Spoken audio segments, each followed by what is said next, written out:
الرحمن الرحیم۔ صحیح بخاری حدیث نمبر 345۔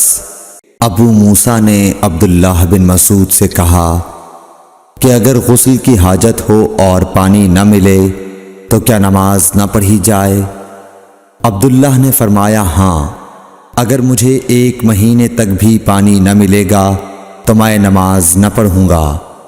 اگر اس میں لوگوں کو اجازت دے دی جائے تو سردی معلوم کر کے بھی لوگ تیمم سے نماز پڑھ لیں گے۔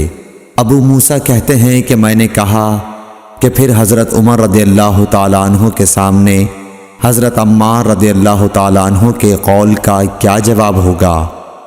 بولے کہ مجھے تو نہیں معلوم ہے کہ عمر رضی اللہ تعالیٰ عنہ عمار رضی اللہ تعالیٰ عنہ کی بات سے مطمئن ہو گئے تھے۔